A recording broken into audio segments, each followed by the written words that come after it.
But anyway, so I have a video for you guys that goes over the basics of storyboarding. I've been trying to say that for like the past half hour. Oh well. Yeah, so I'll play the video, it'll go over the basics, and we'll do a question and answer session at the end if you guys have questions about Photoshop or storyboarding in general. So I will get that started now, and let me know if you have any more interruptions. I really hope that there is nothing else that goes wrong today. Hey guys, what's going on? So by friendly request, I'm going to go over the basics of storyboarding with you today. Mind you, this is just a bare bones overview, and all I intend to do is get you up to speed on how storyboarding functions and how to navigate software like Photoshop. I am by no means an expert on the subject. Really, you should just be talking to some of my friends. They're way more qualified for this, but I can impart a little wisdom today, just get you set on the basics. So yeah, let's get started. Anyone who's ever watched a DVD extra of Pixar movies or flipped through a concept art book for a film or video game has come across storyboards. They're preliminary work for projects. They're meant to give a quick visual to how a scene will play out, and it's really a practical thing because it can save a lot of time and money if you're able to preview a scene and then decide whether or not it'll make the final cut. There is no sense in fully rendering something if you're just going to scrap it later. Supposedly, Peter Jackson storyboarded The Hobbit before they even began production, so that was a big budget project, but I'm sure they were able to save a lot of time with managing what scenes they wanted to include in the movie by previewing them first in a storyboard.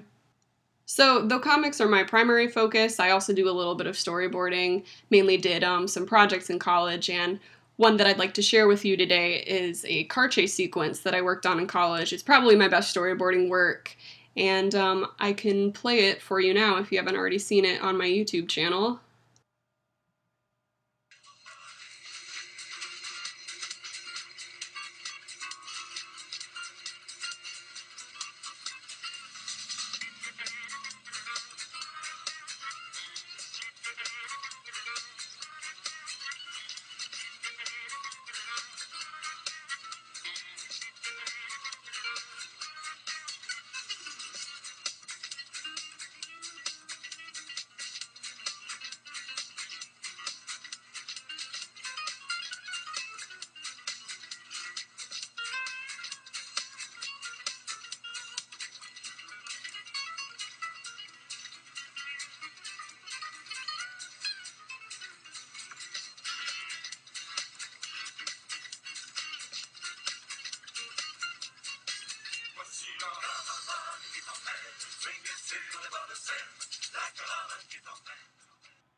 So the video is just over a minute long, but it took 53 storyboards to complete, and here you can see them all in one view. It was a lot of work. Unfortunately, there's no magical secret on how to get all of this stuff done. You just have to do it. You have to draw every single one of these boards. Given some of them have a background that you can copy and then you can overlay new images over top of, but all in all, you're going to be drawing, in this case, up to 53 images. Now, not all storyboards are meant to be moment-to-moment scenes. You can use fewer storyboards and still get the point across of the story. It just depends on what you want to portray to your team. In all fairness, I could condense that entire scene that I worked on to just 5 storyboards that show the main scenes of what I wanted to portray. You know, that there is a dog on the loose and they have a little Barbie Jeep chasing. The dog hooks around a corner and then ends up in the street. The dog goes to a pizza place, and that's how they track him down. So that could be the only things that I want to portray in the scene. So instead of 53 storyboards, it could be 5, it could be 10. It really depends on how much you want to show. Okay, so let me give you a quick run through of the kinds of shots that you can use. These are just a few that I was able to use in this scene, but they're worth talking about. You can vary where the camera is in space. You can have it eye level, you can have it from above looking down. If you want a more dramatic shot, the camera can be from below, showing, you know, an upshot of the character of the dog here, of the car. I think I have a point of view shot here too, where this would be from the point of view of the characters in the car looking at the dog. It really helps to just mix and match things, so not everything's shown from one angle, not everything's shown from eye level. You know, you can enhance the drama by having it way above or below. You can make things look a little more silly if they're just completely stationary as different characters or vehicles are moving across the screen. There are a lot of different things that you can do, and if you want more of the terminology for these different kinds of shots, there are 2 books that I really, really recommend.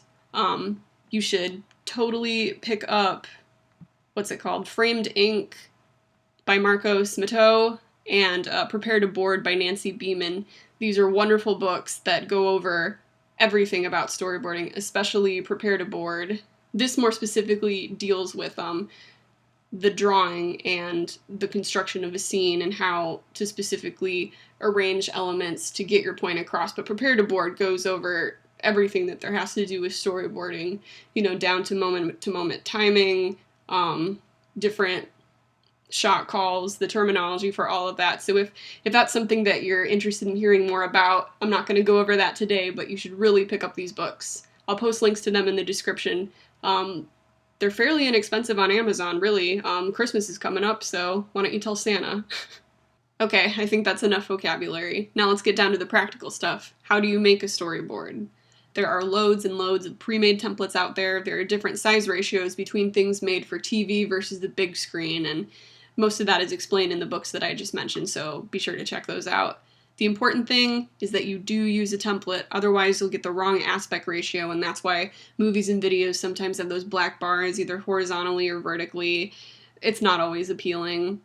So this template that I'm using here is the one that I use for my car chase scene. This is just something that our professors gave us. I can put it up for download if you guys are interested in having a copy.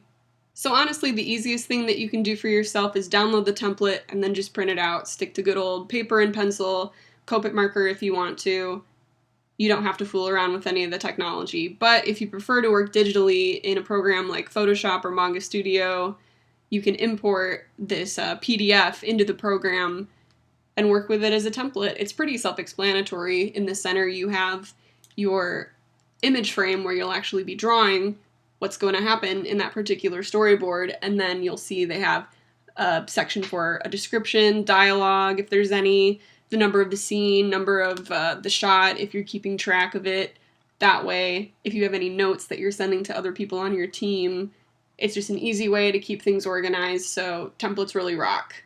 So just as a quick Photoshop demo, I don't know how much you guys already know. I really recommend that you view something else as your first introduction to Photoshop. This is going to be for people who've maybe watched one or two of them. You have to at least know where the brush tool is or what the brush palette is. So if you know a little bit of what I'm talking about, hopefully this makes sense. So you can bring in this template and I'll save it as a PSD, so that way it'll already have the layer separate for the actual storyboarding template. It'll have a white background layer underneath, and then I'll keep this another layer blank for you to draw on. I use Photoshop CS6. I don't know if things have changed too much between CS6 and Creative Cloud. I know that some of the previous versions look a little different, but things should still be overall in the same place, so I hope that what I'm doing on screen isn't too much different than what you guys are looking at. And really, it's just as simple as selecting the brush tool, selecting a brush, and then drawing in the center. Some tips and tricks that I might have for you are, other than the fact that you can use custom brushes of mine that I will post in the description, you should really check them out. They're great stuff.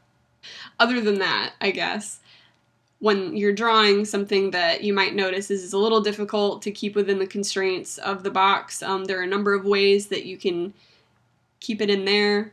One way would just be to keep drawing, and then at the end, taking your marquee tool over here, it's just a selection thing, dragging these boxes to the edge of where you're going to want to clip it. You can select multiple ones if you make sure that add to selection is set. If you just have it on regular selection each time you draw a new box, the others should disappear. Though of course it didn't do it for me right now. Whatever.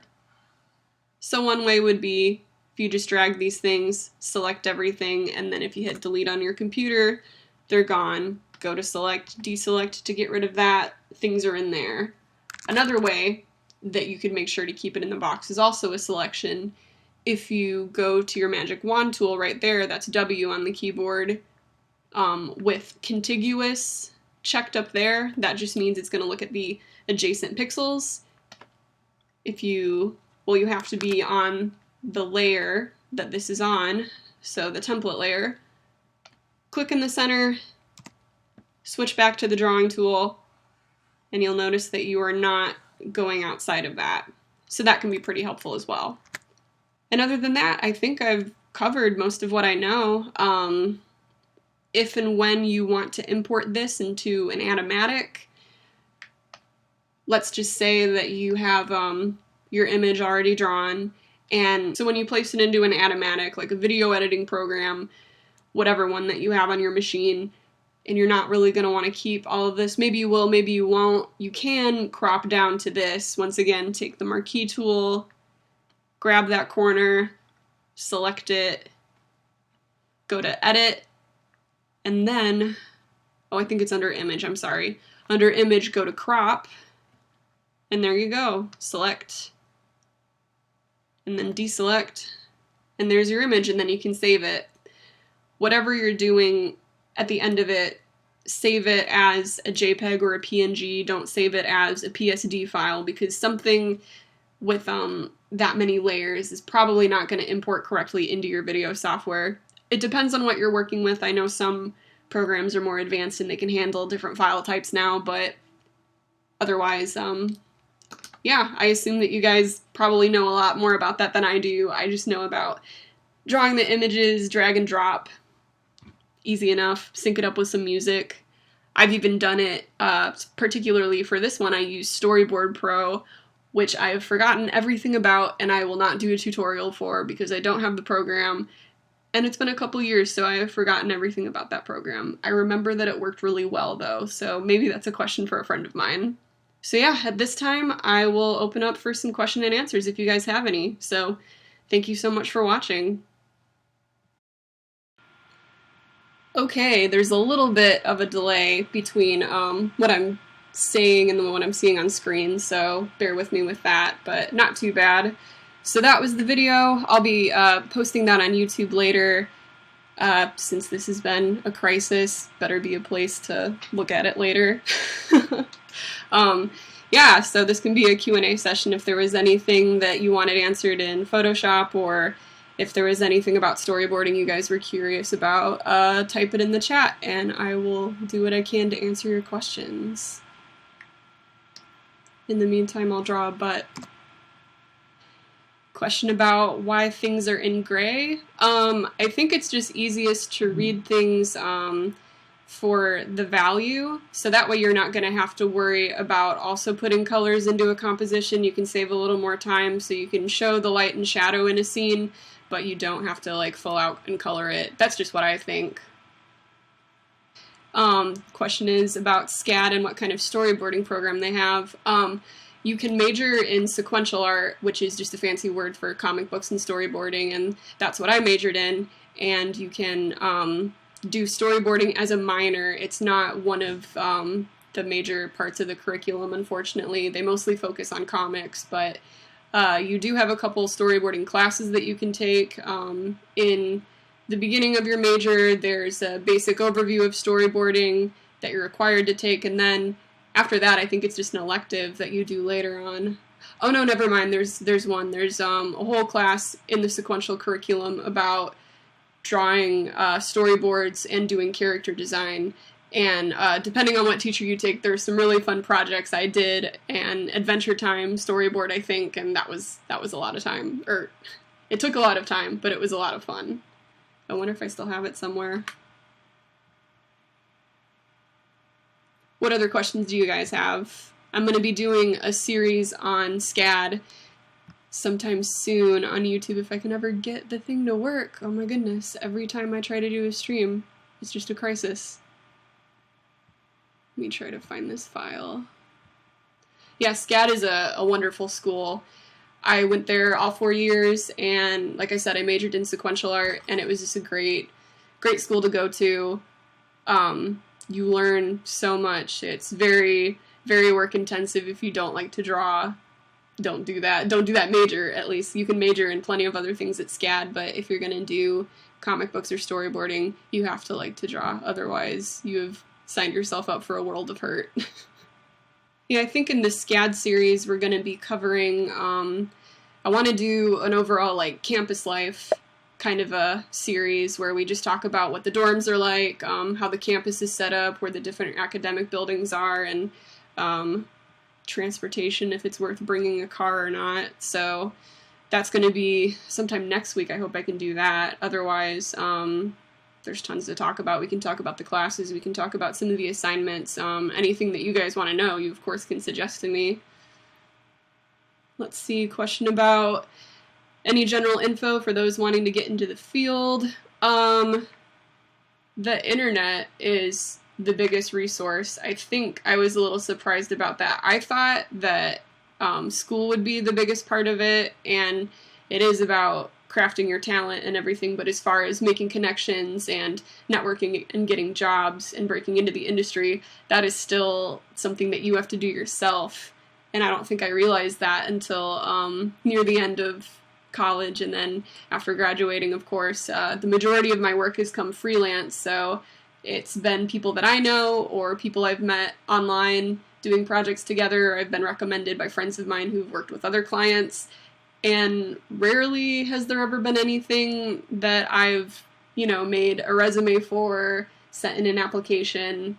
It's a little bit different, I think, in the animation side of it, though. I think with that, you'll more specifically work with a company, but I know with comics, it's all really about who you know. So tips are just make your stuff easily accessible. You need to have, if you don't have a website, at least have a YouTube channel, Tumblr, Twitter. It's a lot of stuff to keep track of, but anywhere that you can be on social media, you really should utilize that, because otherwise people don't know where you are. They can find you on Tumblr, and then they can find your email address. Always have your email address next to whatever, or some way to contact you. I can't tell you how many times, you go on Twitter or Tumblr or somewhere, you're trying to find out more about somebody or how to contact them, and then they don't really offer a way. And then if I can't do it, then I'm sure that companies can't do it either. So always have your email address with everything. Question is about DeviantArt. That's a good question. I think I'm going to do a series about what portfolio sites people think are the best. I would say not so much with DeviantArt, because first off, when you have DeviantArt, you have other suggestions on the side of other people's artwork, so that's going to draw away from anything that you're working on, So you can have something that you've done and you're really proud of, but if you link somebody to that and they see it and then they go over to the side, they're going to see some other suggested links and then start clicking away from your stuff really easily. So that's a good reason why not to use DeviantArt. Maybe the other big one is just, I think we're all familiar with the community being a little too weird, and that's kind of, I don't know, that's assuming things and being kind of harsh, but I do think that a lot of companies and people look down on DeviantArt, and if you send a link with that, they're automatically like, I don't want to waste my time, I don't want to look at it. It's just going to be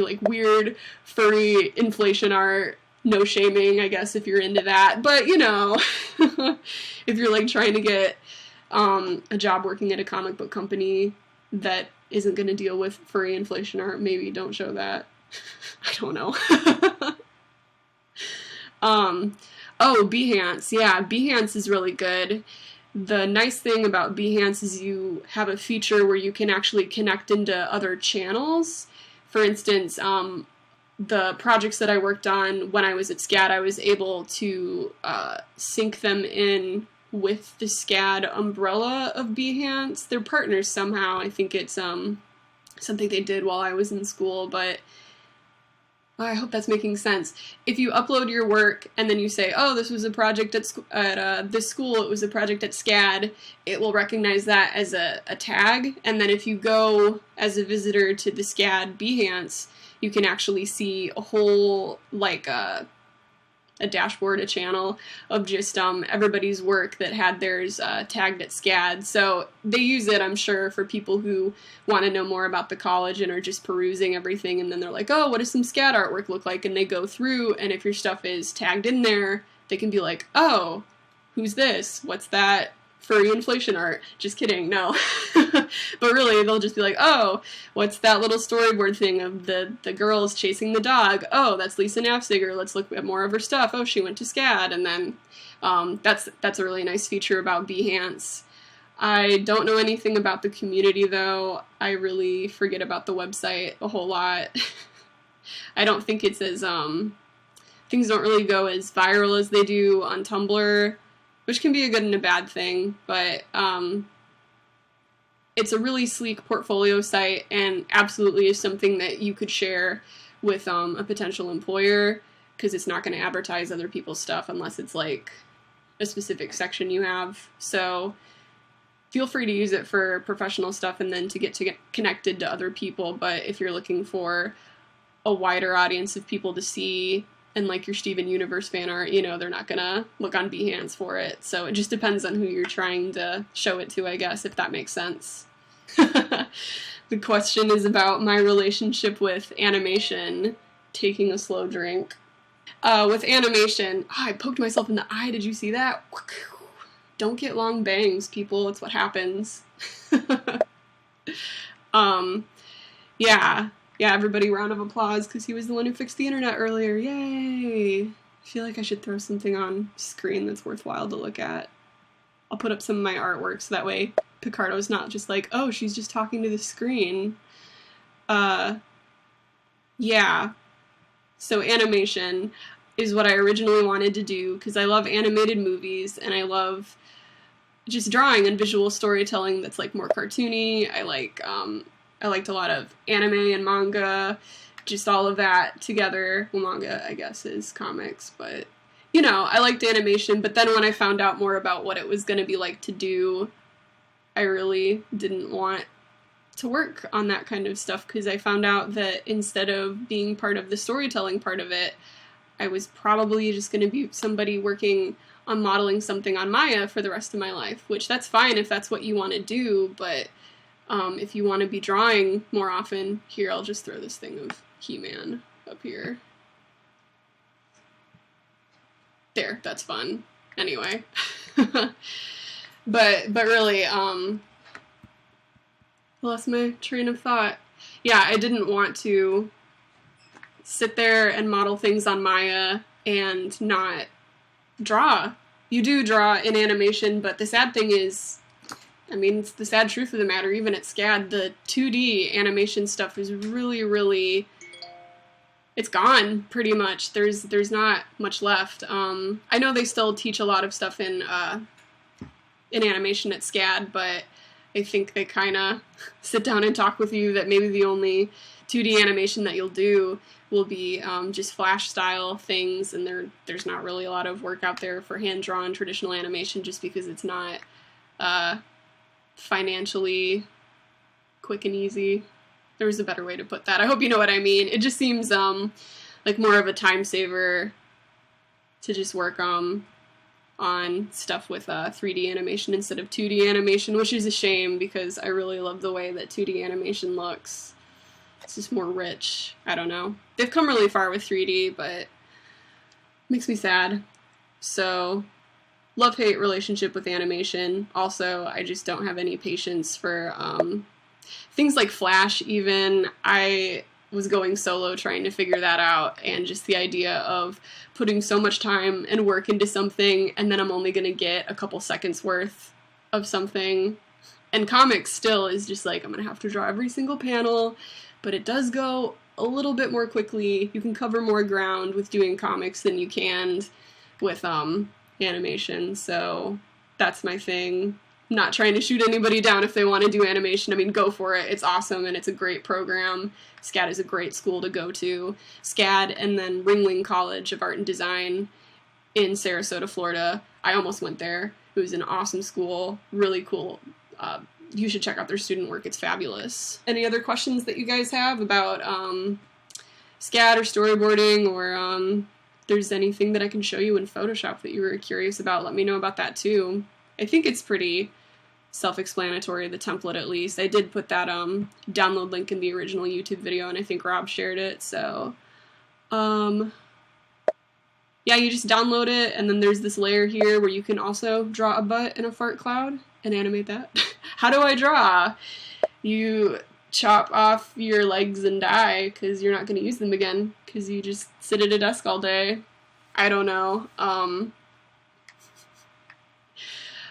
Let's see, question is, am I working on a storyboarding career right now? No, not currently. I wouldn't be opposed to doing it. I mean, I've scouted out storyboarding jobs online for freelance, but I have found that there are fewer storyboarding freelance jobs than there are comic jobs, because I just feel like the budget is a little more, how do I phrase it? There aren't as many individual people trying to put together an animation and hiring storyboard artists, because animation is going to have so many components to it that you're going to need a ton of people. So I don't meet a lot of people who are like, I'm one person and I'm going to hire all these people to do this one animation, because I don't think one individual can pay that many people. But with comics, it's more likely if you can find one person who can, draw, color, ink the entire story, letter it, then you're good, because you only have to worry about that one person. So that really boils down to why I think there are more comics jobs, and I've had much better luck with that since graduating, and I think that's kind of the general consensus. Most of the people I graduated with are either working freelance or, well, okay, there are some amazing people in my graduating class who work at Nickelodeon now, which is super cool, and I'm jealous, but whatever, they earned it. They went above and beyond and took some animation classes too, so they're a little more equipped than I am, I think. But currently, I just, I'm working on my webcomic that you guys should all read, nudge nudge, link in the description, barf. I'm working on my webcomic. I'm working on a children's book with an author that I've already done one book with, and this is our second, so I'm looking forward to that. And then I finished a graphic novel last year, is when we started working on it in the summer, and we finished it this spring. I don't have it with me. Let me bring it up in another window, but it's called Life's Questions Answered. Let me go to Amazon. I think that's where we put it up for sale. Tell Santa, guys, because Christmas is coming. And this was a project with 2 writers, and then I was their illustrator, but this was a graphic novel that I worked on the majority of last year. We did it in 9 months, 10 months, depends on if you're counting the fact that I messed up the way the bleeds were supposed to look, and I had to redo a lot of work because I was dumb. Oops. Anyway, so I'm looking for another graphic novel to work on, because that was a lot of fun and I learned so much, so that's primarily what I like to do. I've currently pitched a project to a small independent publisher, waiting to hear back about that in the next 2 months, so potentially I could be working on something like that, but otherwise my webcomic, Petrichor, I've gotta finish, getting close. Let me see, what other questions do you guys have? Question is it hard to get a career in storyboarding for an actual cartoon or movie? If you don't want to move to California, yes, it's going to be very difficult for you. And I think that's another reason why I didn't have much luck working in the field of animation, was because I didn't want to move all the way across the country to go there. It's really concentrated there, and that's the sad truth of it. They don't really have a ton of stuff in New York or anywhere. No, it's all in California, really. If you look at Pixar's website, they're in California. DreamWorks is in California. Blue Sky Studios, never mind. They're the people who did Rio, the one with the blue birds. They're in Connecticut, I think. But either way, if you're not on either end of the country, then that's going to be a bummer. So, the people that I graduated with who did get animation jobs and working at cartoon studios immediately after graduation, they moved to California, and they all lived together, I'm sure, in one apartment, clustered together, but they're out there doing it. Yes, Vancouver has a lot of film schools and animation going on. there. Sheridan, I think, is a school. I don't remember. There's an animation school called Sheridan that's in Canada that's supposed to be really good, but where was I going with that? I don't want to go to Canada. I don't want to go to California. I went to Portland, Oregon to go to Rose City Comic Con for a convention, and that was awesome. I liked it a lot. Portland's a cool town, so that's the furthest west I've been. Never been to California. Maybe I'll go eventually, I don't know. The dilemma, too, is if you don't already live in California right after graduation when you're already broke from school and having to pay it off, do you make the move all the way to California and die because cost of living is insane and have to live in a tiny apartment that costs, like, I don't even know how much. I should have had Eva on the show today because she lives in California and that's her dilemma right now, is whether or not to move to LA and live with, like, a million other people in an apartment and die. I don't know. I'll ask her to talk about that sometime because it's the sad truth. I don't want to go to California. And if you want to go, then you probably have a chance. But I think you have to be on top of stuff all the time and you have to constantly be visiting and turned down. I don't know anybody who, was offered a job and then it all magically worked out for them. They've been denied, and then they move out to California, and they continually, like, update their portfolios, and they go to different events, and they meet with creators, and it's constant networking and everything like that. I really should get Eva to talk about that sometime. I will do that. Yeah, she's dealing with all of that right now, so freelance is a great way to start, guys. Don't be afraid. It can be really inconsistent, it can be like feast or famine, but get a part-time job too. I don't know. Here we go. I will put this link in the chat right now, but here is another school, but it's in Canada, so if you don't want to go to Canada, sorry. But I've heard this is an awesome school, and I think they have some summer mentorship programs. So that's pretty cool. But if you guys are good question-wise, yeah, thanks for tuning in today. Sorry for the episode. I have no idea. I don't know if it's my encoder or if it's a problem with YouTube, because you guys said that other people were having problems. So truthfully, I don't know if it's that or if it's something with my settings. I'll just have to figure it out. Oh darn, that means I have to keep doing more streams. But stay tuned, because I plan on doing some more SCAD things, and even if you can't make it to the stream, I'll be uploading them to YouTube right afterwards. Well, YouTube automatically does it, but you can watch those. If you guys have any questions that you want answered in any of the SCAD things, you can go to the live stream and go to the question and answer session of it, or send me some stuff on Tumblr or Twitter. All of my handles are in that other YouTube video, I think. I don't know. But yeah, looking forward to that stuff. It was fun hanging out with you guys today. Thanks for watching. And yeah, you guys can follow me on Picardo too. I do streams pretty regularly, at least once a week. I work on pages of Petrichor and stuff like that. Sometimes I draw butts.